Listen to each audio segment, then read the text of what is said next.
All right, welcome everybody. So glad you're able to attend our keynote event for Law Day in 2021. Today we have a very special guest with us, Mr. Alex Whiting. So I will start off by just kind of giving a short introduction and we'll get right to it. This is one of those times where kind of the fact that the whole world has been forced onto Zoom for the last 11 or so months actually works in our favor. Mr. Whiting is currently across the Atlantic Ocean working at the Kosovo Specialist Chambers. So it's so wonderful we were able to have him here today. It's something that wouldn't have been possible had we all been able to meet in person. So there, are some upsides to this Zoom world that we are living in. So without further ado, Mr. Alex Whiting, he attended Yale University and then Yale Law School. And before I get into the rest of your resume here, I just have to say, you must have quite the number of frequent flyer miles. You just go back and forth and back and forth. From 1991 to 2002, he was a U.S. federal prosecutor for about a decade, first with the criminal section in the Civil Rights Division in Washington, D.C., and then with the U.S. Attorney's Office in Boston, where he focused on organized crime and corruption cases. From 2002 to 2007, he served as trial attorney and then senior trial attorney with the International Criminal Tribunal for the former Yugoslavia. From 2007 to 2010, he was assistant clinical professor at Harvard Law School. Then from 2010 to 2013, he was in the office of the prosecutor at the International Criminal Court in The Hague, where he served first as the investigations coordinator and then as the prosecutions coordinator, overseeing all of the office's ongoing prosecutions. In 2013, he came back across the Atlantic to serve as professor of practice at Harvard Law School. And from 2019 to present, he is the deputy prosecutor in the Kosovo Specialist Chambers. And lastly, for those of us in the Southern Indiana community, if that name sounds familiar, yes, he is the brother of Peter Whiting, our beloved professor of library sciences here at USI. And lastly, I should point out he speaks both English and French. So that was a mouthful. Did I get it all right? You did, Nick. Thanks so much, and thanks for having me. It's a pleasure to join you on your law day, and thanks to the shout out to my dear brother, who, as you said, is a professor of library science at USI. So I have been to the university. I've been to your campus, beautiful campus, and it's a pleasure to join you this evening for this event. Welcome, welcome. Why don't we just start? Tell us a little bit about yourself, aside from your career and work. Well, my career and work is mostly what I do. I do have a family, and when you say I went back and forth across the Atlantic, most of the time they were joining me back and forth across the Atlantic, and so that was quite an adventure for them. I've been very lucky to have the career that I've had. When I went to law school, I had no thought about being a prosecutor of any kind. It was very far away from my mind. And this is sort of a story that may speak to the students because it's about how you discover your career and your passion. Really, I discovered it by accident. I had a summer opportunity while in law school to work in a prosecutor's office. I actually tried to talk my way out of it and work in a different branch of that same office, doing another kind of law, but they pushed me to do criminal law, to do prosecution. I went there and I loved it. And since then, after I graduated, all I've done is prosecution and teaching. Sometimes you discover, sometimes you think you know what you want to do with your life, and you discover otherwise. That's very true. Well, why don't we get into your work then? I've kind of listed the highlights, but what is your current job? What are you working on right now? So, as you said, I'm currently the deputy prosecutor of the Kosovo Specialist Prosecutor's Office in The Hague, in the Netherlands. I'm on leave from Harvard Law School to do this, and as the deputy prosecutor, I run this prosecution office. It's day-to-day work, managing the investigations and prosecutions. And our job, it's kind of incredible when you think about it, but our job today in 2021 is to investigate and prosecute crimes that occurred nearly more than 20 years ago during the war in Kosovo from 1998 to 2000. There were a lot of crimes committed during the war crimes, crimes against humanity. Some of them have been already prosecuted, but this court was set up because the work wasn't finished, and there were crimes that had not been adequately investigated or prosecuted. So the European Union set up this court, and a number of other countries, including the United States, is contributing to the work of the court. And our job is to pursue those cases and try to make sure that justice is done. The lesson of that is that when it comes to these sorts of crimes, the crimes of the most importance to the international community, war crimes, crimes against humanity, the arm of justice is long, the memory of justice is long. 20 years can pass and perpetrators might think, oh, well, I'm safe, but they're not. And that's been a lesson from all of these tribunals, from the first one, which was the Nuremberg Tribunal after World War II, until the present. All of these international tribunals have been willing to prosecute difficult cases, but also continue to do the work even many years after the crimes were committed. Yeah, I think that's fascinating. I guess, how long, do you have any idea how long you foresee this going on? Like you said, the events that you're looking at right now happened from 1998 to 2000. Is there such thing as a statute of limitations, a point at which you could no longer prosecute? Maybe talk a little bit about, the foreseeable future for this. Right. So there is no statute of limitations for these kinds of crimes, and the theory behind that is the same as why there's generally no statute of limitations for the most serious crimes in domestic systems. Is these are considered to be such serious and grave crimes, and also crimes that are often difficult to prosecute, that require time and sometimes the passage of time to be able to both get the political will to do it and also the evidence to do these cases. That there is no statute of limitations. And for example, in the World War II cases, Germany is still prosecuting guards, concentration camp guards today from World War II. Now there are not going to be many of those cases left because they're dying off. But the lesson is that the world will never forget, though, when it comes to those sorts of crimes. Now, as far as it goes for our court, we're a court that is set up just for this limited purpose of doing these cases from this war. And we last year, at the end of the year, we brought 3 cases. We indicted 3 cases, and I expect those cases will take a number of years to have pretrial, trial, and appeals. So we're going to be around for some years to come in order to finish this business. That's fascinating. The next thing I was thinking about is that, I was saying, well, this must be much different working in the United States and our legal system and how that works versus in an international tribunal. But then I thought a little bit more. You worked on organized crime and corruption cases. Are there some parallels there that helped you? Maybe just talk a little bit about what it's like to work in these 2 different legal bodies, and how much they're different, or maybe whether they're the same. Yeah, that's a great question, and there are a lot of ways to think about that question.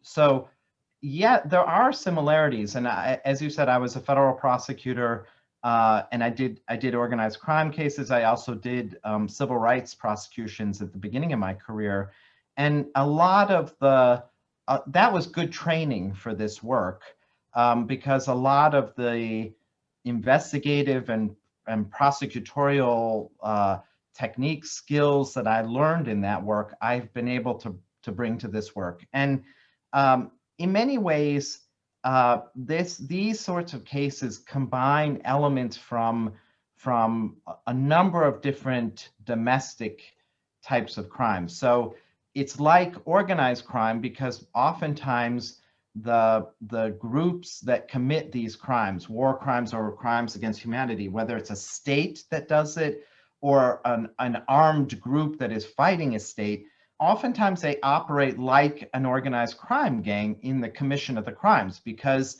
they don't make it public that they're going to commit these crimes, right? So everything is done secretly. The orders are transmitted secretly. Generally, the leaders at the top, who are our principal targets, are doing everything they can to hide their role in it, just like the leaders of organized crime groups. They protect themselves behind an army of soldiers who do the work for them. So in that way, it's like organized crime. It also can be like a white collar case, because oftentimes these cases are heavy on documentation, particularly when we're investigating and prosecuting state actors. There can be loads and loads of documents and orders and reports and diagrams and all kinds of things. Now, as I said, these aren't orders to commit crimes, but they help to prove who is in charge and what the structure is and how the army or the military force works and operates, and so how you would expect they would operate when crimes are being committed. It's also similar to public corruption crimes, because the leaders are often political figures, or and can be popular in their own community, much like public corruption figures can sometimes be popular in their own community. So in a way, it combines elements of lots of different domestic crimes. If I can just take your question and run with it a little further, there are some other ways, when I often think about my work as a federal prosecutor and my work here as an international prosecutor, and I would say there are kind of three other differences between those two. The first is a question of power. When you're a federal prosecutor, one thing that's great about the job is you have a lot of power to do your work, right? You have a lot of tools a lot of law enforcement tools at your disposal. And it's important that as a prosecutor, you use those appropriately and ethically and wisely. But when you're trying to do the right thing and pursue people who have committed serious federal crimes, you can get an order from a judge for a wiretap, or you can do searches, and you can subpoena witnesses, and you can get documents, and you can do all those things that help you investigate. International prosecutors don't have many of those tools, because this is a new field. This is a new creation. These courts, when I went to law school, these courts didn't exist. This is really a new thing that started in 1993 with the war in Yugoslavia. And so this has been going in the modern era. We had the Nuremberg court, but between Nuremberg and 1993, there was nothing. And then it started up again in 1993 with Yugoslavia, Rwanda, Sierra Leone, the International Criminal Court, our Kosovo court. And so it's relatively new, and learning how to do this and giving us the powers has been a slow process. So we don't have the same kind of tools, and we rely a lot on witnesses, on creativity, and on cooperation. The second big difference is that when you're a federal prosecutor, one of the joys of that work is that you're working in a practice, a legal practice, where there are established traditions and ways of doing things and practices. And part of the joy of doing the work is learning that craft, and learning from people who've done it before you and how things are done, and perfecting that craft. In this work, it's very different, because there is some, obviously there's craft and how you do things, but it's also, this is much more creative because it's new. And every day we're creating a new thing. We're figuring out how, well, this has never been done before, or it's only been done once before. How do we do this? And so whereas, being a federal prosecutor appealed to my desire to kind of learn something that many generations of men and women had done before me, this has been a much more creative enterprise, and I've really enjoyed that too.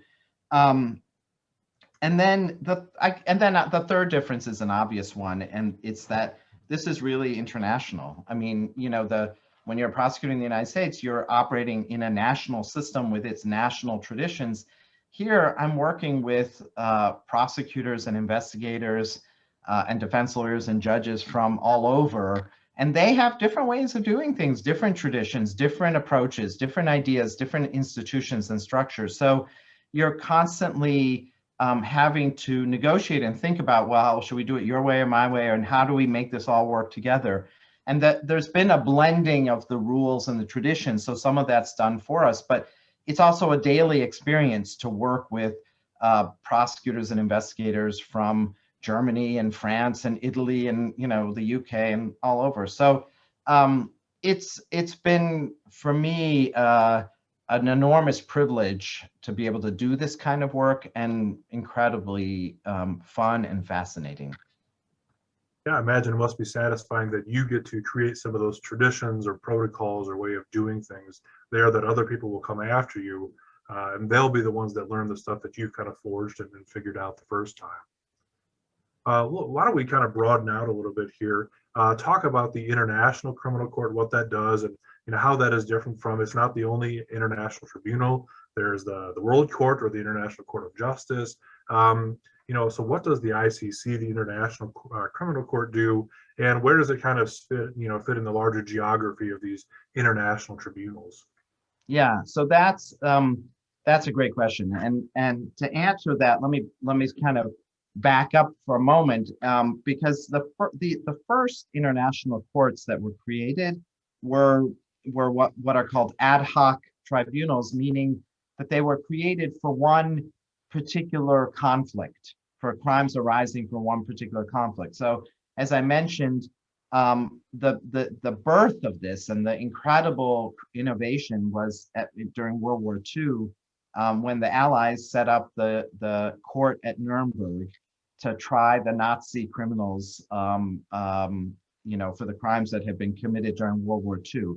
That was an incredible act of creation and innovation, and it gave birth to this field of international criminal law. And after that, the courts that were set up after that were also set up for, after each conflict. So 1993 for Yugoslavia, 1994 for Rwanda. Then there was a court that was set up for Cambodia, one for Sierra Leone. And then, of course, the next obvious step is, well, why are we setting up these courts for each conflict? Why don't we just set up one court that deals with all the conflicts that come along after that? So that idea had been kicking around and thought about for many years, but it gained energy in the 1990s when these first courts got set up. And in 1998, there was a world conference, negotiation conference at Rome, and the Rome Statute was adopted in 1998 that created the International Criminal Court. And the idea of the International Criminal Court is that it is a permanent international court that countries join, and it will take all the international cases for war crimes, crimes against humanity, and genocide for the future. Now, and it's a treaty court, so so the way that it gets power is by countries joining it. Now, honestly, when it was set up in 1998, the way the statute was written was that it would only become effective, it would only become operational when 60 countries joined. And the people who did this in 1998 thought, oh, that's going to take generations for 60 countries to join up, sign up for this court, for this new international body. Well, it took 4 years.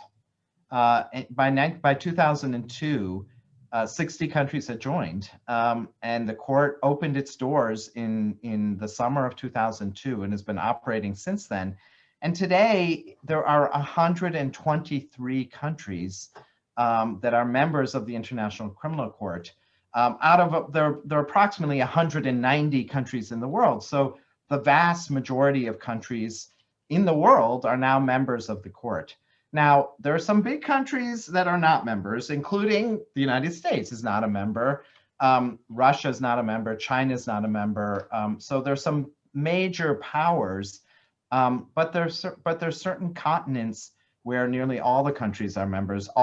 Virtually all the countries in Europe are members of the court. Many countries in Africa, Latin America, Central America, Canada, Australia are all members of the court. The court has jurisdiction over, as I said, over war crimes, crimes against humanity, and genocide, if they're committed in a country, on the territory of a country that's a member of the court, or committed by the armed forces or army of a country that is a member of the court. So that's how it gets jurisdiction. Or if the UN Security Council gives jurisdiction to the court over a certain country, which it has done 2 times in its existence. The first time for Sudan, for Darfur, for the genocide in Darfur, and the second time for Libya in 2011 for the crimes that were being committed in Libya. The court is functioning, operational. It's investigating in, I think up to 10, nearly 10 different countries right now. It has had cases, trials, prosecutions, convictions, acquittals, appeals. It doesn't have a lot of cases, but it is functioning and operating like a court. All right, so you kind of got to my next question. The United States is not a party to the International Criminal Court. Since World War II, the United States has largely been an architect of our currently existing international order, so it might come as a surprise to people that we're not. So maybe, why do you think that's the case that we're not? And if we had a President Whiting, would you make a push for the United States to join the ICC? Yeah, those are all good questions. There are both, I think there are both good and bad reasons to be concerned about the United States being a member of the court. The reality is, is that the United States, more than any other country in the world, operates militarily in many places, and therefore is the concern, and I think this is an understandable concern. I think it's perhaps one that can be addressed, but it's completely an understandable concern, is that the court will become politicized, and that it will be used as a political tool against the United States, where it is operating in some place around the world, whether it's in Afghanistan or Iraq or some other country, because the United States is unpopular in that area of the world. That a case will be brought again at the International Criminal Court. That's a fair fear, because if you are the world military power operating in so many places around the world, it's inevitable that you are not going to be popular everywhere, and so that could happen. I think that the court, if you look at the way the court is set up, there's a lot of protections to prevent that from happening. So there are a lot of procedures and steps, and a lot of different parties that would have to be part of that. So you can't just bring a case to the court and it's suddenly a criminal investigation. The prosecutor has to agree, the judges have to agree, there are appeals. So there are all sorts of mechanisms and devices. The United States has a tradition of dealing with these things itself within its own country. We have a good track record of investigating and prosecuting members of our own armed forces who commit crimes. It's not a perfect record. There's some blemishes. There's some failures to hold accountable in some notable moments in history, notable places. But overall, over history, and I think that as Americans, we like to think that we can do that ourselves, and that we can take care of that ourselves and not be subject to an international criminal court. However, there's a price to pay internationally if you refuse to be part of international institutions, because more and more of the world is globalized. More and more problems of economic problems, social problems, immigration problems, climate problems, criminal justice problems are more and more international. They cross borders, and more we need international approaches to those, international solutions, whether it's the International Criminal Court or it's international climate treaties or bodies to deal with that. And the United States pays a price internationally if we don't participate in those. So there are a lot of trade-offs, there are a lot of considerations. If it were up to me, which it never will be, but if it were up to me, I would like to see a path for the United States to participate, because as you said, the United States, more than any country in the world, has been a proponent for justice for international crimes. The United States was behind the court at Nuremberg that tried the Nazis. Justice Jackson led the prosecution, and it was American prosecution and efforts that was largely behind that court, along with the other allied countries. Same thing with the other courts starting in the 1990s. Yugoslavia, Rwanda. The United States has been a major backer, major contributor in political will, in funding, in personnel. Many American prosecutors like myself have come and worked in these tribunals, have helped them succeed. So it's a proud tradition for us. It's something that we stand for. Justice for the most serious crimes on earth, war crimes, crimes against humanity, genocide. That's something we stand for, justice for those things. So I would love to see a way for the US to be able to participate in the International Criminal Court. All right, you said, part of the reason that the United States hasn't joined is that we feel we can do it ourselves. Let me ask that more generally.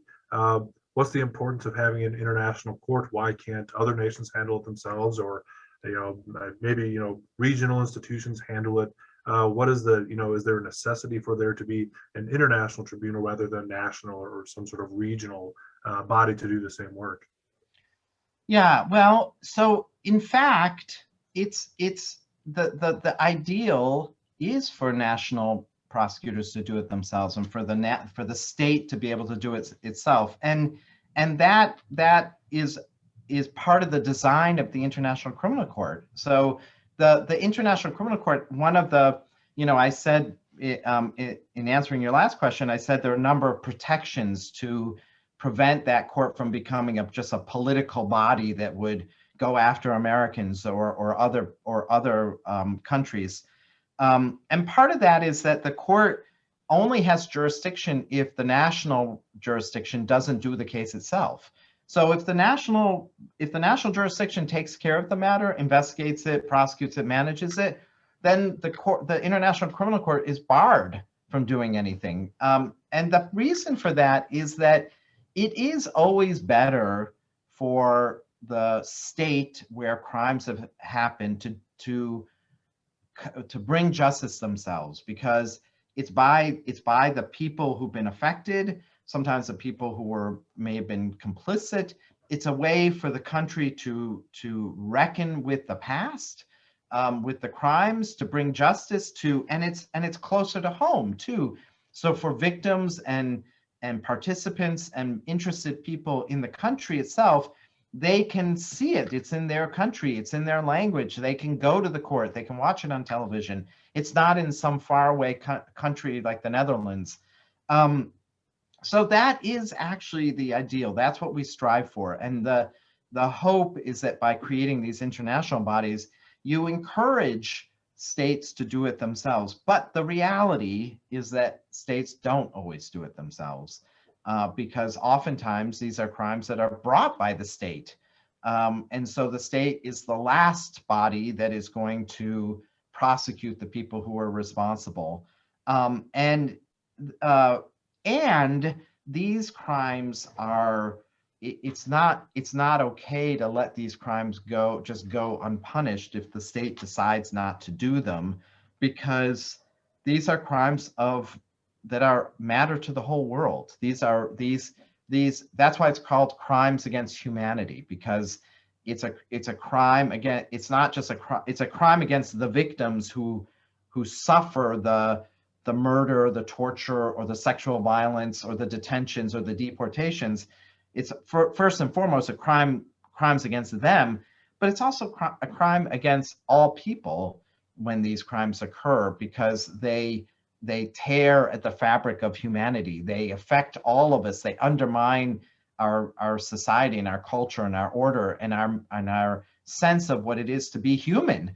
And so the idea is, states aren't always going to do it. Sometimes they can't do it because the state has been destroyed by war. They don't have the resources or the institutions to do it. And so we have to have international institutions that will ensure that there's a way to step in and ensure that justice can be done. So that's another way to put this, is that the international courts serve as a backup to national courts. National courts is the first place where we want them done, but if it can't happen there, then we have a backup, and it's the international courts. You know, I had a thought while you were answering that. I was trying to imagine a situation where maybe you have a civil war and the winners try the losers, or a international war, a nation state versus nation state, where the winners try the losers. Or maybe even an ethnic cleansing where there's some limited accountability by the state prosecuting some of its own bad actors. And I wondered that maybe the international courts are kind of unique in their ability to have legitimacy. I can't imagine if you want peace and reconciliation and kind of stuff like that. In a civil war, the winners trying the losers, I can't imagine the losers having a lot of faith in that process of the losing country, or even the persecuted group, that not all of those who should have been accountable are held accountable. So does it help kind of solve some of those tricky political issues? Yes, that is exactly right. That is you absolutely put your finger on a really important point about these courts. So the very first court I worked for was the Yugoslavia Tribunal, which was set up in 1993. It's still operating. It's completing its last cases. I was there, as you said, in 2002 for nearly 6 years.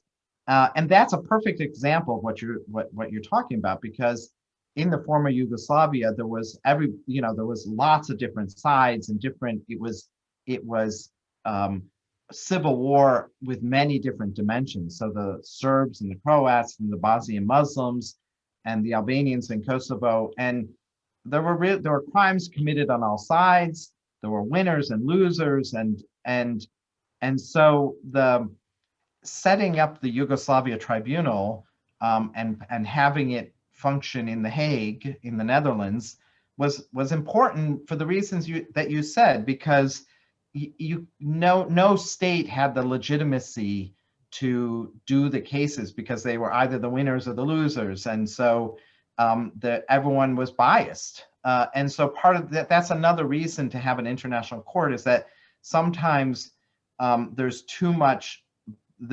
Each side is biased. There's too much bias within the conflict, and also a lack of will to do it, because you don't want yourself prosecuted, so you're not necessarily going to prosecute your enemy, or if you're prosecuting your enemy, it's just because they're your enemy. So having a court outside that was staffed by internationals, that felt more legitimate, more neutral. more apart. And I think that the hope, and I think this was sometimes successful, was that the people, the victims, and the communities in Bosnia, in Kosovo, in Croatia, in Serbia, that they would see this court as being more legitimate, the only legitimate court to handle these cases, and to be able to prosecute them. And the court was able to prosecute many of the main leaders: Slobodan Milosevic, Radovan Karadzic, Ratko Mladic, were amazingly all brought to The Hague and prosecuted, and in many cases convicted. And then over time, when the conflict had cooled a little bit, then the states in the region all started doing some of their own cases. They did some of the lower level cases, but that was important, that there was some reckoning in the domestic system. So maybe what we're getting to in our conversation here is that it's important to have both, not just to serve as a backup for the national, but also because some cases are good to have in the international court because they're far away and have legitimacy for that reason, and other cases you want to have in the national court because that also is closer to home and there's a different kind of legitimacy there. So having both gives you the options of maybe prosecuting the most serious ones at the international court and the smaller cases at the national court. That's really good. One more kind of heavy question for you here. You gave a talk in 2018 about your first stint in international work and a man by the name of Milan Babic and some lessons that you learned. And I thought that was fascinating. And maybe if you could just tell us, now that you've done this for a while, what are some of those kind of big takeaways or lessons that you've learned from this incredible work that you've done?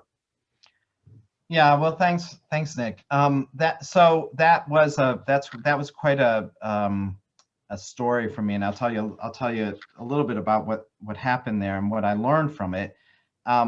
Actually, but I'll tell you what I learned from it first, and then I'll tell you the story. When you come to one of these tribunals, and this is the third one now that I've been to, that I've worked at, you think, you might imagine that you're coming to do these big cases, that war crimes, crimes against humanity, and that the good and the evil of these cases would be pretty clear.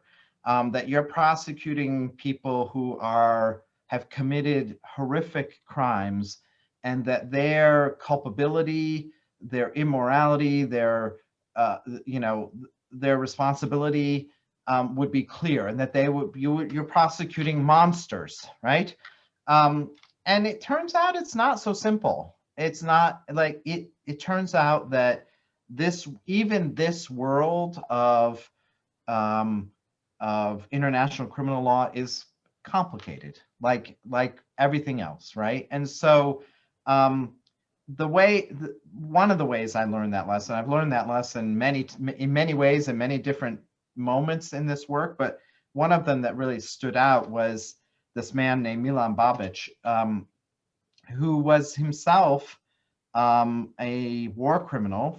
He was a Serb in Croatia who during the war in Croatia from 1992 to 1995 rose to have an important position in a Serb area of Croatia. And he, along with some others, committed war crimes, crimes against humanity in that area. And after the war, he was prosecuted, and I was part of his case. And he started talking to us. He started submitting to interviews, and then he agreed to cooperate.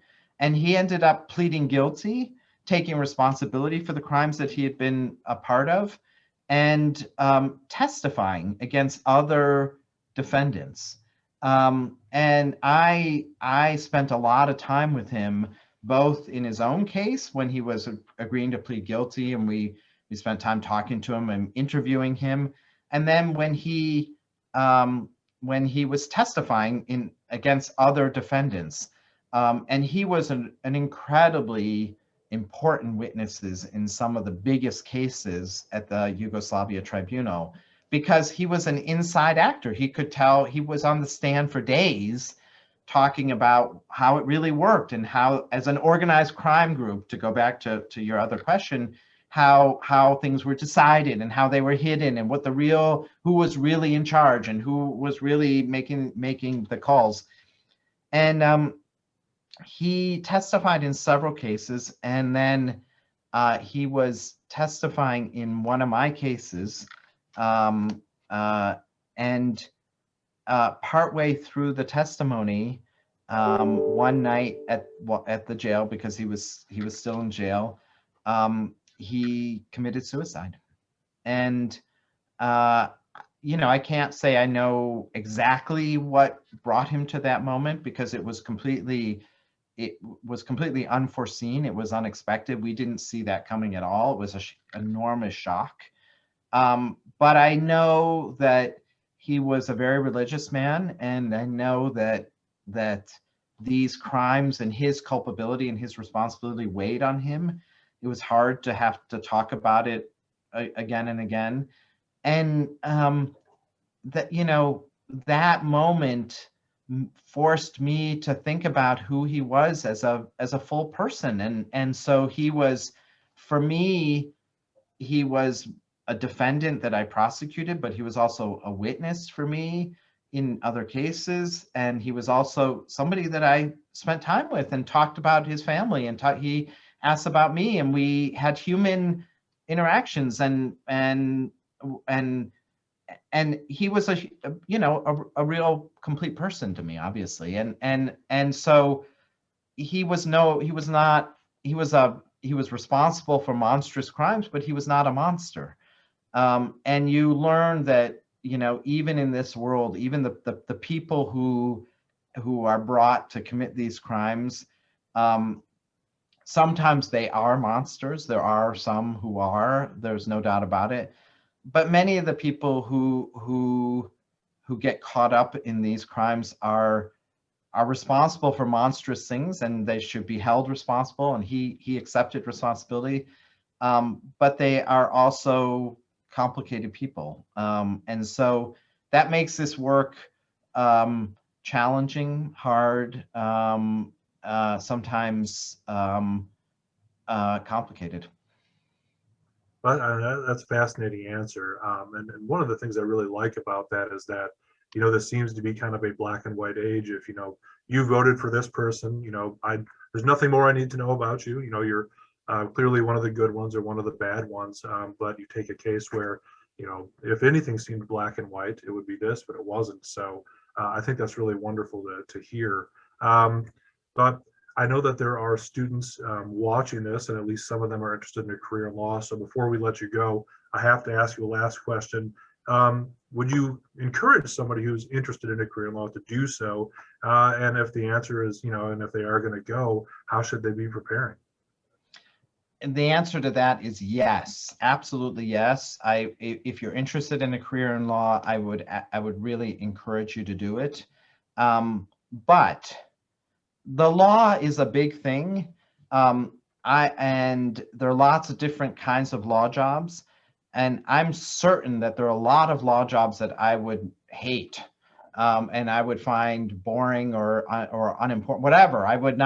There are a lot of and there are many people who would find those jobs fascinating and wouldn't like my job. So the law is a big field, and the important thing is to find what it is you actually really want to do in the law, and to find legal work that you love doing. And there's so many different kinds of law that can contribute to society, to people, to families, to individuals, to justice, to all kinds of different kinds of justice.